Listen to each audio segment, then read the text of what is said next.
Interesting dialogue ఉంది sir. ఇండియాలో hard వర్క్కి వాల్యూ లేదు. ఆ లైన్స్లో I'm not sure.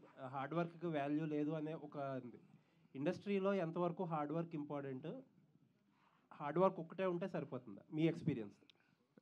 Hard work ఉండాలండి. Any business that you do, hard work లేకపోతే ఏం అచీవ్ కుదరదు. But hard work along with little bit of luck. మన కింద ఇంకా ఎన్నోసారి యాక్టర్స్ ఉన్నారు. We are not the only the greatest actors available. We are the only people are seen outside. There are so many people వాడు ప్రయత్నం చేసి ఉంటే వాళ్ళని. So they are not made it. So hard work is something which you keep on doing. But hard work with result will give you happiness. But hard work is a must. ఏ పని చేసినా కూడా, ఏ ఫ్యాక్టరీలో ఉన్నా కూడా, corporate సెక్టర్లో ఉన్నా కూడా, ఎక్కడైనా hard work and discipline important అండి. So but what dialogue here, this is entirely different. Because hard work may not fetch అంటది. ఎన్నోసారి డిఫరెంట్గా మంది ఇక్కడ ఒకేసారి రోడ్ కోడ్ ఎవరెస్ట్ అంటే ఎవరెస్ట్ వెళ్తే బెటరు. ఇటు వెళ్ళిపోయి మళ్ళీ that is something, it's waste of energy. If you are focused on something achieve చేయడానికి, ఎవరెస్ట్ 29,028 feet ఉంటే అక్కడ వెళ్ళాలి అని if you make a decision అక్కడ వెళ్ళాలి. అది hard work will be fruitful. But suddenly నేను ఇక్కడ వెళ్ళి ఈ సైడ్ వెళ్ళిపోయి వచ్చేస్తానంటే అది hard work will be waste. అది నేను చెప్తున్నాను. Thank you sir. సిద్ధు గారు ట్రైలర్ బాగుందండి. అండ్ ట్రైలర్ చూస్తుంటే ఒక జర్నీ కనబడుతుంది అండ్ సొంత ఇల్లుకి చేసుకునే ఒక మిడిల్ క్లాస్ ఫ్యామిలీ కనబడుతుంది. సో శ్రీ గణేష్ గారు మీకు ఈ స్క్రిప్ట్ చెప్పినప్పుడు మిమ్మల్ని హుక్ చేసిన పాయింట్ ఏంటి? లైక్ ఒక బాయ్ జర్నీయా, లేదంటే ఒక ఇల్లు కొనడం అనే అంశమా? ఏ అంశం మిమ్మల్ని? ఆనెస్ట్గా చెప్పాలంటే స్క్రిప్ట్ చదివిన తర్వాత immediate emotion was it made me think of my family. So నాకు వెంటనే మా అమ్మ నాన్న వాళ్ళు ఫేస్ చేసిన స్ట్రగుల్స్, నన్ను పెంచడానికి వాళ్ళు చేసిన సాక్రిఫైసెస్, ప్రతి ఇంట్లో ఇలాంటి కథలు ఉంటాయి కదా. అండ్ మన అందరికీ టైం ఉండదు మా అమ్మ నాన్నకి వెళ్ళి చెప్పడానికి thank you for this life అంటూ. కొన్నిసార్లు ఒక సినిమా చూస్తుంటే అది అందరికీ ఈక్వల్గా కమ్యూనికేట్ అయిపోతుంది. అది నాకు ఇందులో నన్ను ఎక్సైట్ చేసిన point. Second, as an actor A character ఇచ్చినా దానికి 100% జస్టిస్ చేయాలని మనం ట్రై చేస్తాం. కొన్ని సినిమాల్లో ప్రతి క్యారెక్టర్ ఆథర్ బ్యాక్లా కనిపిస్తుంది మీకు. సో ఈ సినిమాలో స్టేజ్లో కూర్చున్న ప్రతి ఆర్టిస్ట్ వాళ్ళకి చెప్పిన కథలో వాళ్ళ క్యారెక్టర్ వాళ్ళకి చాలా నచ్చి ఉంటుంది. ఎందుకంటే ఇట్స్ వెరీ రియల్. అండ్ ఎక్కడ ఒక్క షాట్ కోసం కూడా సీన్ని వదిలేసి సడన్గా వేరే మూడ్కి వెళ్దాం, వేరే జానర్కి వెళ్దాం, అది కాకుండా ఇట్స్ జస్ట్ రియల్ ఫ్యామిలీని చూసినట్టు అనిపించింది నాకు స్క్రిప్ట్ చదివినప్పుడు. అండ్ సినిమా షూట్ చేసినప్పుడు అది ఇంకా పర్మనెంట్ అయిపోయినట్టుంది నాకు. తర్వాత డబ్బింగ్ చేసినప్పుడు ఇంకా. So for me I'm seeing a family. And నాకు I love making films about common people. నాకు కామన్ మ్యాన్లో ఉన్న స్ట్రెంగ్తే హీరోయిజం అనిపిస్తుంది చిన్నప్పటి నుంచి. అది మనం స్క్రీన్ హీరోయిజంతో ఎప్పుడు వీ కాంట్ కంపేర్ ఇట్. ఎందుకంటే one is fantasy, one is real. So real లైఫ్లో జరిగే హీరోయిజం అంటే నాకు చాలా ఇష్టం. ఆ హీరోయిజం జరుగుతున్నప్పుడు మన హీరో అని మనకు అనిపించదు, ఎవరు మనకు చెప్పరు. 5 years తర్వాత, 10 years తర్వాత, సమ్టైమ్స్ మనం చనిపోయిన తర్వాత చెప్తారు. అది నాకు చాలా ఇష్టం. So that's what I liked about this. Siddhartha గారు, ఏ వచ్చిన తర్వాత దురదృష్టం ఏంటంటే ఏది రియల్ ఫుటేజో ఏది ఒరిజినల్ ఫుటేజో అర్థం కావట్లేదు. మిమ్మల్ని స్క్రీన్ మీద చూస్తుంటే ఆ యంగ్ లుక్ వెనకాల ఏముంది, ఆ కష్టం ఏముంది, ఉందా, మీ హార్డ్ వర్క్ ఉందా, అదేదో చెప్పండి కొంచెం. సార్ 2 విషయాలు అండి. ఫస్ట్ ఆఫ్ ఆల్, ఒక సినిమా రిలీజ్ ముందు ఒక క్యారెక్టర్ని క్రియేట్ చేయడానికి ఒక యాక్టర్ ఎంత కష్టపడ్డాడు అనేది ఆడియన్స్కి టోటలీ అనవసరం. ఎందుకంటే ఇప్పుడు అందరికీ అన్నీ తెలిసిపోయినాయి. ఎందుకంటే అందరూ ఫిల్మ్ మేకర్స్ అయిపోయారు. Audience is also film making కదా. వాళ్ళు షూట్ చేస్తున్నారు, వాళ్ళు ఎడిట్ చేస్తున్నారు, వాళ్ళు టైటిల్ వేస్తున్నారు, అందరికీ సౌండ్ మిక్సింగ్ గురించి తెలిసిపోయింది, అందరికీ అన్నీ తెలుసు. నా జాబ్ ఏంటంటే శ్రీ గణేష్ ఒక ప్రభు అనే క్యారెక్టర్ని ఈ వయసు నుంచి ఈ వయసు దాకా తీసుకెళ్ళాడు.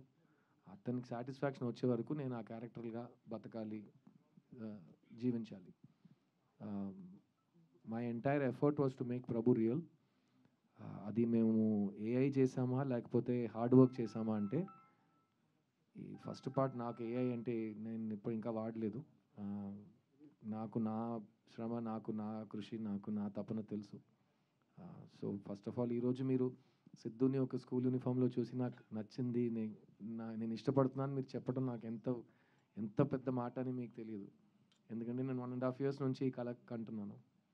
అది ఎలా మీరు రిసీవ్ చేస్తారని నేను ఈ రోజు వరకు వెయిట్ చేస్తున్నాను. సో నన్ను ఒక కుర్రోడుగా ఒక ఒక బబ్లీ పక్కింటి అబ్బాయిగా చూసి ఒక స్టార్ చేసిన ప్రేక్షకులు మళ్ళీ వాళ్ళ సిద్ధుని స్కూల్ యూనిఫామ్లో చూసి ఎలా రియాక్ట్ అవుతారని నేను వెయిట్ చేస్తున్నాను. సో అది ఇంకా నేను 4th of July దాకా వెయిట్ చేయాలి, ఎందుకంటే అందరూ చూస్తారు కదా సినిమాని.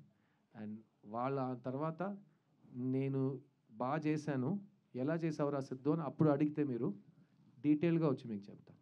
All the best. సిద్ధు గారు, మీరు మెసేజ్ వచ్చి ఇస్తున్న సినిమాలే చేస్తున్నారు కానీ మనీ వచ్చే సినిమాలు చేయట్లేదు. ఎవరికి మనీ వచ్చే సినిమాలు? ప్రొడ్యూసర్కి కానీ, డిస్ట్రిబ్యూటర్ కానీ, ఎగ్జిబ్యూటర్ కానీ. ఓకే, అలా మీకు అనిపిస్తే నేనేం చేయలేనండి. యాక్చువల్లీ ఎందుకంటే ఇది ఒక మిడిల్ క్లాస్, అంటే ఎవరికైనా ఇల్లు అనేది ఒక కళ, కానీ దానికి కష్టం అది. మనం రియల్ లైఫ్లో బాగా దీని గురించి బాగా కష్టపడతాం, ఆలోచిస్తాం. సో మళ్ళీ థియేటర్కి వచ్చి అదే కష్టాన్ని చూడాలంటే ఆడియన్స్ ఎలా రిసీవ్ చేసుకుంటారు అనుకుంటున్నారు? అది ఎలాంటి కష్టం మీకు ఎలా తెలుసు? సినిమా వచ్చి చూడండి. సినిమా ఇప్పుడు మీరు ఆ కష్టం మీరు భరించగలరా అని మీరు థియేటర్లోనే చూస్తారు కదా. ఇప్పుడే మీరు అది అంత రిస్క్ ఏం కాదు, హ్యాపీగా రావచ్చు, పర్లేదు. మ్యాక్సిమం ఏంటి, మహా అయితే మీకు నచ్చదు అంతే కదా, పర్లేదు, అంత ఏం బాధపడరు మీరు, పర్లేదు, డోంట్ వరీ. అంత ట్రాజడీ సినిమా కదా, చాలా హ్యాపీ హోప్ఫుల్ సినిమా అది. సిద్ధార్థ్ గారు, అంటే ట్రైలర్లో ఫస్ట్ షాట్ ఏమైతే ఉందో, అంటే వర్షం పడినప్పుడు సామాన్లు సర్దుతూ ఆ ఫ్యామిలీ, అంటే ప్రతి మిడిల్ క్లాస్ ఫ్యామిలీ కూడా ఫేస్ చేసే కామన్ పాయింట్ ఇది. సో అంటే ప్రతి ఇంట్లో కూడా, అంటే మేము కూడా వర్షం పడుతున్నప్పుడు కానీ లేకపోతే వరదలు వచ్చినప్పుడు కానీ ఆ ప్రాబ్లం ఫేస్ చేస్తాం.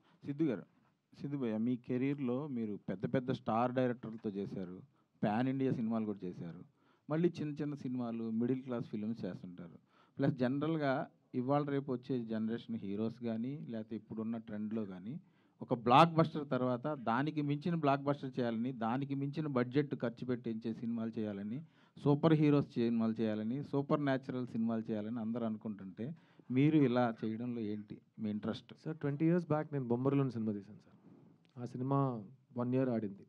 ఆ సినిమాకి ఒక 30-40 స్టేజ్ ఫంక్షన్స్ జరిగి ఉంటాయి. అందులో ఒక పెద్ద మనిషి, చాలా పెద్ద ఆయన 2 స్టేజ్లో వచ్చి ఇలాంటి చిన్న సినిమాలు గెలవాలన్నారు. నేను స్టేజ్లో మైక్ పెట్టుకుని నా సినిమాని మీరు ఎలా చిన్న సినిమా అంటారు అన్నాను. చిన్న సినిమా అంటే ఏంటి, మిడిల్ క్లాస్ అంటే చిన్న క్లాసా? లేదు కదా. ఓ విషయానికి లోతు ఉంటే అది లోతు, చిన్న లోతు పెద్ద లోతు ఏముంది? బడ్జెట్ అది సార్, నేను యాక్టర్ని, మీరు మీడియాని, ఇద్దరికి బడ్జెట్కి సంబంధమే లేదు. కథలో ఉన్న వాల్యూ చూసి యాక్టర్ పనిచేస్తాడు, యాక్టర్లో ఉన్న వాల్యూ చూసి మీడియా మాట్లాడుతుంది.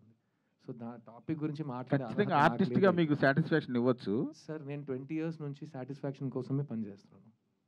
ఇంకా చచ్చే వరకు నా సాటిస్ఫాక్షన్ గురించి నేను పనిచేస్తాను. ఎందుకంటే నేను కళాకారుడిని. నేను ఎవరి డబ్బుల కోసం, ఎవరి ఫేమ్ కోసం నేను ఇక్కడ రాలేదు. నేను నా కళ కోసం, నా డ్రీమ్స్ కోసం ఇక్కడికి వచ్చాను. జపనీస్ ఫిలాసఫీ, నేను ఎందుకు ఈ ప్రపంచంలో ఈ పనిలో ఉన్నానంటే, ఫస్ట్ నాకు ఈ పని బాగా వచ్చు, సెకండ్ ఈ పని చేస్తుంటే నేను హ్యాపీగా ఫీల్ అవుతాను, థర్డ్ ఈ పని చేస్తున్నప్పుడు నాకు బాగా డబ్బులు ఇస్తారు. ఈ 3కి ఎస్ ఆన్సర్ ఉంటే ఎవడు వచ్చి నన్ను చిన్నది ఇది అది అడిగితే నేను ఇంకా ఏమీ సమాధానం చెప్పలేను కూడా, ఎందుకంటే మీరు కన్విన్స్ అవ్వరు కాబట్టి. చైత్ర, నెక్స్ట్ టైం ఎవరైనా ఒక సినిమాని చిన్న సినిమా అంటే ఇలాంటి సమాధానం చెప్పే నాకు ఇదే ఆపర్చునిటీ ఉంది, ఇంకేం లేదు. శ్రీ గణేష్.